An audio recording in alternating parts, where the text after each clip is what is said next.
Worried about your greenhouse gas emissions but don't know where to start? This webinar will give you an introduction to greenhouse gas emissions in vineyards and wineries. So if you are new to this area and curious about sustainability in the wine industry, this talk is designed to be approachable and informative and pitched at a level that will help you to understand the basics as you begin your journey. Hi, my name is Valeria Bellan and I will be your webinar host. In the spirit of reconciliation, the AWRI acknowledges the traditional custodians of country throughout Australia and their connections to land, sea and community. We pay our respect to their elders, past and present, and extend that respect to all Aboriginal and Torres Strait Islander peoples today. The webinar will be split into 3 sections, each with its own learning objective, and with a short pause for you to reflect on what you've just heard. The first section will focus on what greenhouse gases are and why they matter for the wine industry. The second section will cover the sources of emissions in the wine industry, and the third section will provide solutions and suggest sustainable practices to decrease such emissions. As this webinar is pre-recorded, answering questions live will not be possible. However, if you do have a question, please send it through to the AWRI help desk, where all questions will be compiled, answered and sent out to all attendees of the webinar. Our presenter today is Suzanne McLaughlin, who is team leader for the Engagement and Sustainability team at the AWRI. Prior to joining the AWRI, Suzanne held leadership roles at Vine Health Australia, responsible for working with South Australian vineyard owners on biosecurity activities. She has also worked in technical viticulture and growing relations roles, including responsibility for wine supply chain biosecurity, agrochemical compliance, environmental sustainability projects, delivery of sustainability certification training, undertaking trials, and improving crop forecasting. Relevant to this webinar, Suzanne is part of the AWRI's team that delivers sustainability certification training to industry, which underpins the Sustainable Wine Growing Australia program. Something we should also know about today's presenter is that she likes getting a bird's eye view during her travels. This included flying on a microlight over Victoria Falls and tandem paragliding in Chamonix, France. What a legend! And without further ado, please enjoy the webinar. Hello everyone, thank you for joining me and thanks to Valeria for the introduction. I'm going to start with some foundations looking at what greenhouse gases are and why they matter in viticulture. So let's dive in. Greenhouse gases, or GHGs as we refer to them, are the source of climate change. The most common greenhouse gases are carbon dioxide, CO2, methane, CH4, and nitrous oxide, N2O. Carbon dioxide, although less damaging than nitrous oxide and methane, remains in the atmosphere for around 100 years. Methane is 27 times more damaging than carbon dioxide and is estimated to take around 12 years to break down. Nitrous oxide is 265 times more harmful than carbon dioxide, so reducing output of this gas is particularly important. Together, these greenhouse gases form a blanket around the planet when they are released into the atmosphere, and this is known as the greenhouse effect. This traps heat and warms the earth. Finally, greenhouse gases are not inherently bad. They do keep our planet warm enough to live on. But as the image shows, human activity has drastically increased their concentration, leading to global warming. In terms of global greenhouse gas emissions, we can look at the sectors that produce the most emissions. This is overwhelmingly dominated by the energy sector, and then followed by agriculture and then industrial processes. Within the energy sector, we can see that the 3 highest emission sources include those related to energy use in industry, energy use in buildings, and transportation. In terms of agriculture, forestry and land use change sector, being that which produces the second highest amount of emissions, the highest contributors here are livestock farming and manure and agricultural soils. Focusing now on the wine sector. Despite wine grape production contributing 1% of value to the Australian agricultural sector in 23-24, the emissions from our sector are not insignificant. From tractors to packaging to global exports, every step in wine's journey contributes to greenhouse gas emissions. Of Australia's roughly 500 million tonnes of carbon dioxide equivalents in 2023, our industry, including all its related supply chain, was estimated to contribute roughly 2 million tonnes, or around 0.4% of the country's emissions. This is approximately equivalent to the emissions produced by a full Airbus A380 aeroplane flying 800 laps around the world. As we wrap up this foundational section, we've learned that global warming is a primary symptom of human-caused climate change. Our industry is feeling the effects of global warming from extreme weather patterns such as intense heat waves, prolonged droughts, more frequent bushfires, heavier precipitation, and more severe storms that sometimes lead to flooding. The impacts we're now seeing on wine grape production in Australia are multifaceted.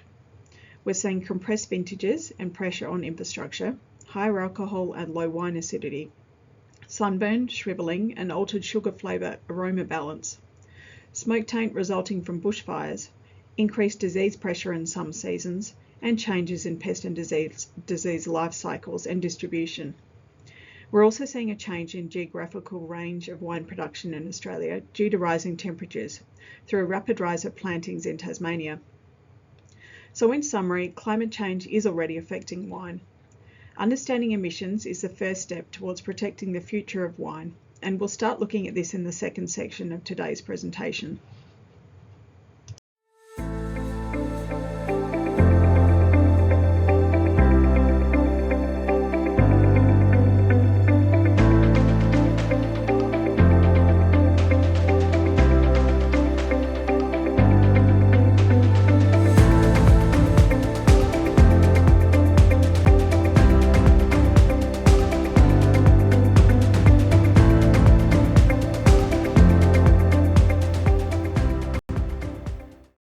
We're now going to move on to the second section of this presentation, looking at sources of emissions in the wine industry, from vineyard to bottle. Before we begin this section proper, I want to go through some important definitions which you'll hear me talk about as I progress through this presentation. So companies categorise their emissions in one of three scopes, which prevents double counting and clarifies which activities belong to which organisation. So starting with Scope 1, this refers to emissions from resources a business has direct control over, so those that a company owns and operates directly. And these include emissions from running industrial processes, heating buildings, running own vehicles and machinery, and leaks of gases or vapours. Scope 2 refers to emissions created during the generation of electricity that is purchased by a business. And finally, Scope 3, this refers to the emissions a company is indirectly responsible for through their supply chain. So this can include disposal of waste generated, upstream fuels and raw materials, and downstream transportation of products. So now we understand emissions, I want to focus on the major emission sources in the vineyard context. Using 2023 data, the AWRI has identified that for vineyards, on-site diesel use and electricity use are by far the top two contributors to overall vineyard emissions across Scopes 1, 2 and 3. And this was followed by Scope 2 emissions from electricity relating to running a pressurised or drip irrigation system. Now in the winery context, so based on that same AWRI 2023 data, we can see that electricity is by far the biggest contributor across the emission sources for wineries. This accounts for over 70% of emissions in an Australian winery context. These emissions largely come from sources such as lighting, refrigeration and storage. Now we can put all the emission sources together when looking at wine production to look at a carbon footprint for wine. In an Australian study in 2022, a carbon footprint per litre of domestic wine was estimated to be 1.05 kilograms of CO2 equivalents, or 0.79 kilograms of CO2 equivalents for a standard bottle of wine, and slightly higher for export wine. These emissions were made up from those associated with key stages of wine production and distribution. We can see here that grape growing and winemaking gave very similar emissions contributions to the carbon footprint of wine, but the packaging and transport were obvious hotspots, and together they represented around 3/4 of the emissions for that carbon footprint of wine for domestic, and up to actually 79% of emissions when we looked at export wine. This means that even small changes in these packaging and transport areas can lead to substantial carbon emission savings.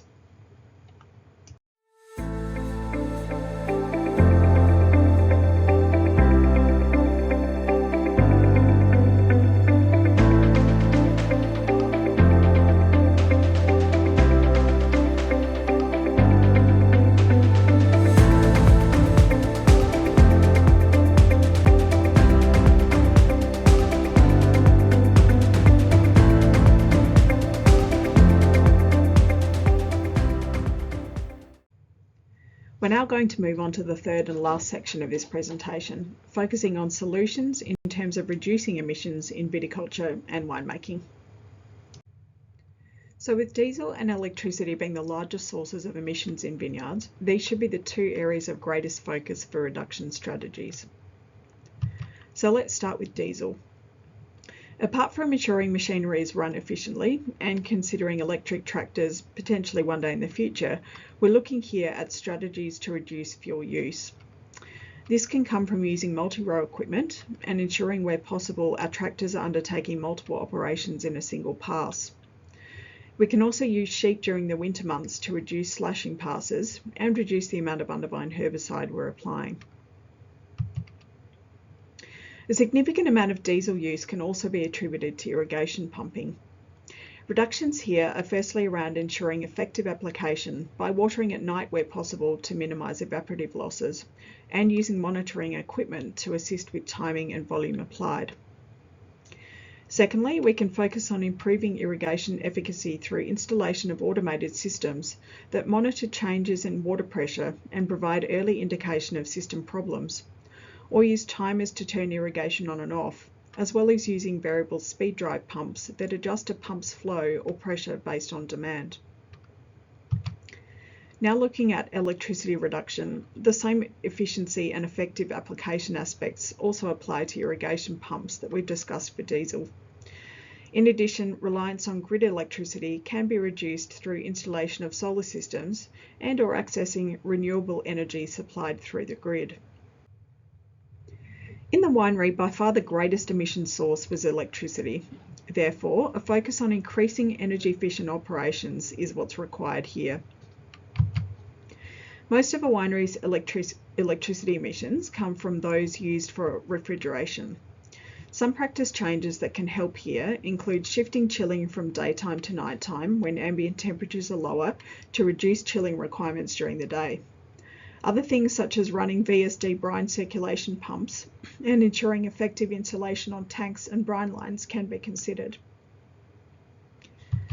Other electricity reduction mechanisms can eventuate through things such as reducing reliance on grid electricity through installation of solar with battery storage or purchase of renewable energy through the grid. You might also consider installation of metering across the winery to understand where the major sources of energy use are, installation of energy efficient lighting such as LED lights, and even considering building design and how that plays into heating and cooling requirements. Emissions from LPG are also worth looking at and commonly are likely to be attributed to forklift use. Can you look at any electric alternatives here? And finally, refrigerants are also worth looking at from a number of angles. See if you can switch refrigerants to those with a lower global warming potential, such as investigating in ammonia refrigeration systems. Pay attention to the magnitude of leakage rates and put in place a proactive maintenance program to promptly detect and repair leaks. And finally, operate cooling systems more efficiently, for example, by making greater and more timely adjustments to the temperature of coolants and considering the practice of pulse cooling. As we've seen, packaging and transport make up a huge proportion of the carbon emissions associated with producing a wine product. There is currently an increasing focus on packaging as an area in which we can make a big difference in emissions, but we still need to bear in mind factors such as consumer perceptions, shelf life, wine aging, and existing recycling infrastructure. Current options here include lightweighting our glass wine bottles, as well as looking for the use of alternatives to glass, and these can include things such as aluminium cans, bag-in-box, PET, or even stainless steel bottles. From a transport perspective, considerations in optimising transport to reduce emissions can take the form of in-market bottling for export wine, and domestically, the use of electric trucks to reduce diesel use, as well as maximising local sales. For those of you who are already members of Sustainable Wine Growing Australia, I thought I'd highlight a few tools we have available as part of the program to assist you on your sustainability journey. The first customisable tool for measuring and monitoring performance is benchmarking reports. These are available in two key formats, either comparing various attributes like fuel and electricity over time for your own business, or comparing your performance against that of other businesses. These reports will help you to identify the areas in your business you should focus on to reduce emissions. The second tool is the Australian Wine Carbon Calculator. This is an Excel-based calculator that sits behind the Sustainable Wine Growing Australia data entry section, which calculates emissions based on your inputs. You can also access the calculator as a standalone Excel tool through the QR code on the screen. And lastly, the Sustainable Wine Growing Australia website includes a series of case studies that identify activities various businesses have undertaken in their journey to reduce emissions. Check these out to get some ideas for your business. As we wrap up, I want to leave you with a few key actions. Before you can consider emission reduction mechanisms in your business, you need to measure your emission sources, understanding what activities contribute the most to your business's emissions and how they vary year to year and within the year. Then, armed with your highest emission sources, identify what activities you can adjust in the short term and in the longer term to reduce your emissions, what the costs of these changes are, and potential implications to be mindful of. Work out a way you can measure these changes to determine their impact. Whilst it's important to identify key areas within the business that will have the largest impact, don't forget that every bit counts. We're always keen to understand all the good things our members are doing and would love to give you a shout out, so please let us know how you go. Remember, we're all in this together as a wine industry, and the more we innovate and collaborate together, the more we'll all benefit. Thank you for your time today.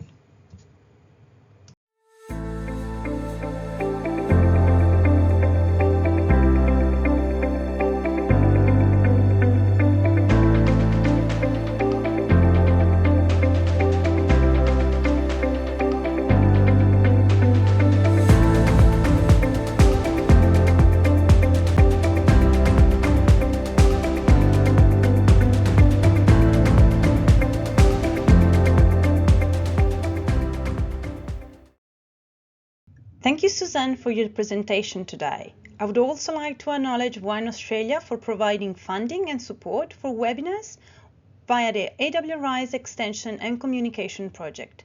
And once again, you should have any questions, please send them to the AWRI Help Desk at helpdesk@awri.com.au, and we will compile all questions and send them back to all attendees. Thank you.